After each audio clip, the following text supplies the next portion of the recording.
ધોરણ 10 ગણિત chapter number 13 આંકડા શાસ્ત્ર. તો આજે તમને હું ઉદાહરણ નંબર 8 શીખવાડવાનો છું કે નીચે આપેલ માહિતીનો મધ્યસ્થ 525 છે. જો કુલ આવૃત્તિ 100 હોય તો x અને y ના મૂલ્ય શોધો. તો અહીંયા આપણે x અને y ના મૂલ્ય શોધવાના છે. હવે આપણે જોઈએ વર્ગ અંતરાલ આવૃત્તિ. તો વર્ગ અંતરાલમાં 0 થી 100 તે ક્યાં સુધી છે?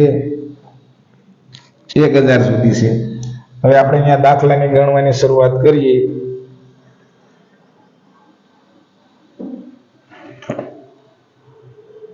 તો કે અહીંયા સંચય આવૃત્તિ 2 ને 5 7, પછી અહીંયા આ x છે એટલે 7 વત્તા x, 7 ને 12 19 વત્તા x 19 ને 17 તો કે 36 વત્તા x 36 ને 20 56 વત્તા x. હવે અહીંયા y છે તો કે અહીંયા 56 વત્તા x વત્તા y. હવે 56 ને 9 તો અહીંયા 56 અને 9 તો કે 65 વત્તા x વત્તા y. 65 ને 7 તો કે અહીંયા 72 વત્તા x વત્તા y. 72 ને 4 76 તો 76 વત્તા x વત્તા y. આ છેલ્લું સ્ટેપ બરોબર યાદ રાખવાનું છે. તો કે 76 વત્તા x વત્તા y. હવે આપણે આગળ સમજીએ.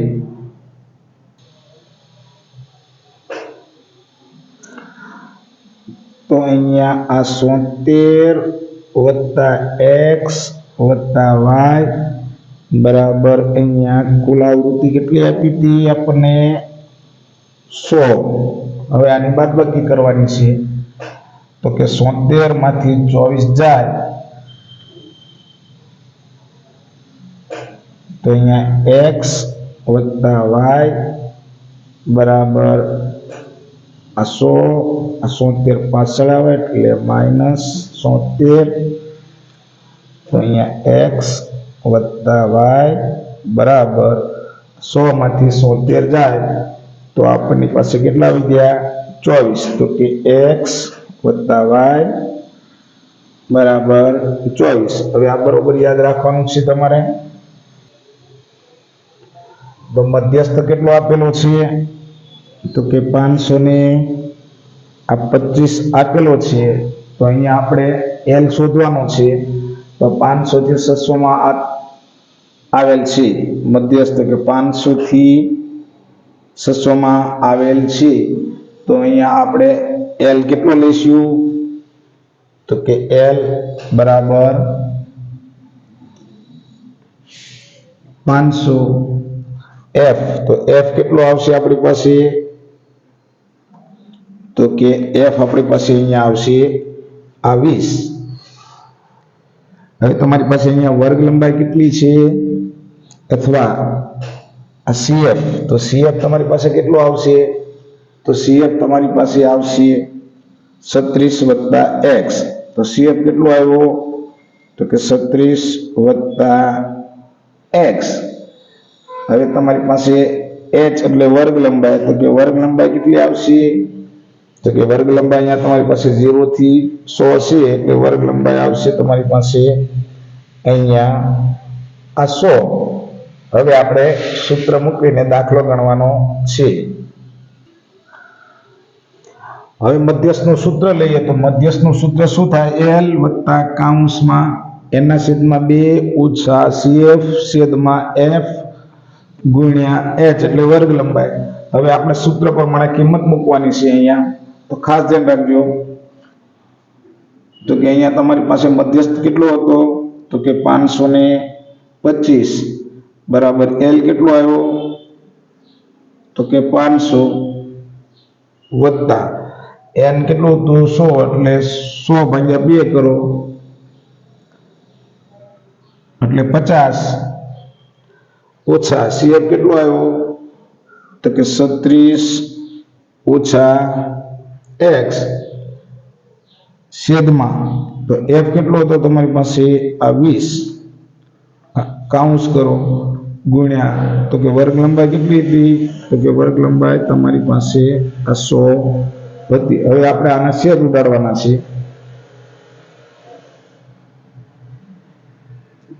તો કે 525 માં આગળ જાય એટલે આ 500 બરાબર અહીંયા તો કે અહીંયા 50 માંથી 36 જાય તો 14 ઓછા x અહીંયા તો કે 20 પંચા 100 તો અહીંયા આ 5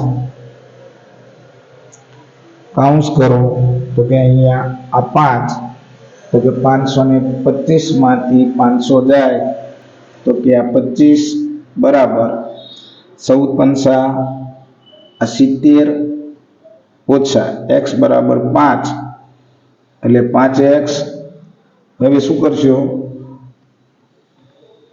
તો અહીંયા 5x ને બહાર કાઢો પેલા તમે. તો કે આ 5x ને બહાર કાઢો તો કે 70 ઓછા આ 25 તો કે 5x 70 માંથી 25 જાય તો કેટલા આવી ગયા? આ 45. હવે x ને બહાર કાઢો તો કે 45 ના છેદમાં 5 તો કે 9 પંચા 45 તો અહીંયા x બરાબર શું આવ્યા? 9.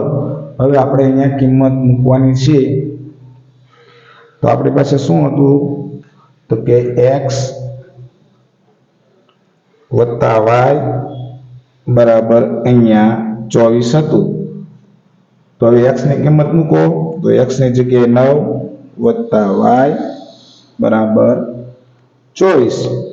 y ને તમે બહાર કાઢો તો કે y ને બહાર કાઢો તો કે 24 ઓછા 9 તો 24 માંથી 9 જાય તો કેટલા વધશે? 15. તો આની કિંમત તમારે x બરાબર શું આવ્યું હતું? 9 અને y બરાબર કેટલા આવ્યા? તો કે 15. ઓકે.